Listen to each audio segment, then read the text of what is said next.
বন্ধুরা, তোমরা সবাই কেমন আছো? আশা করি ভালো আছো। তোমাদেরকে একটা কথা বলি। এই বুলেটটা দেখছো, অন্য জায়গায় 10,000 টাকা খরচ করে আসলো গাড়ি, বলে ঠিক হয় না। কেমন কেমন লোক থাকে, টাকা খালি নিয়ে চলে যায়। তারপর আমি পুরাটো খুললাম, খুলে ব্রেক শু কিছু চেঞ্জ করে নেই, কিছু চেঞ্জ করে নেই। সামনে এখানে কোথায় লাগিয়েছে পুরো ব্যান্ডেজ, এটা খুলবো। হ্যাঁ, 10,000 টাকা নিলাম। আমি বললাম যে 6,000 টাকায় আমি সব ঠিক করে দেবো, একদম 6,000 টাকাতে সব ঠিক করে দেবো। তো আর একটা গাড়ি দেখাই তোমাদেরকে। এইখানে মানে কি বলবা, মানে এইসব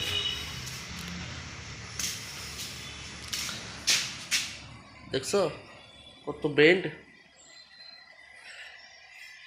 মানে মানুষের সাথে টাকা লিবো হয় ঠিক, 10,000 টাকা লিয়েছে ঠিক আছে, গাড়িটা তো ভালো করে দে, ভালোটা করে দে, তা করবে না।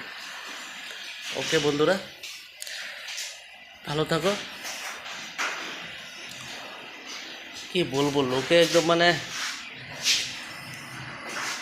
10,000 টাকা আমি 6,000 টাকা করে দেবো, দেখি আমারটা হয় নাকি।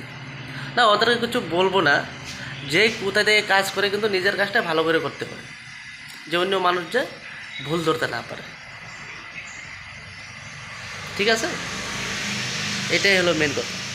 তুমি কাজ লাগে বেশি টাকা লাও, তোমার কোনো প্রবলেম নাই, কিন্তু তোমার কাজটা যে ভালো হয় না, কাজটা ভালো, টাকা বেশি লিখে দেখে কাজটা ভালো। তা তুমি কাজ করালে তোমারও শরীর বাঁচবে না, আমি কাজ করলে আমারও শরীর বাঁচবে না, কোনো মানুষ যে আমাকে কিছু বলতে না পারে, সেটাই হলো মেন কথা। তো 10,000 টাকাতে নিলা, কি কাজটা করলা 10,000 টাকায়? কিছু তো করো না। তো বন্ধুরা, যাই হোক, যে করলো করলো, ভালো থাকো। ওই মানুষটাকে আমি চিনি, ওর রং বাজ।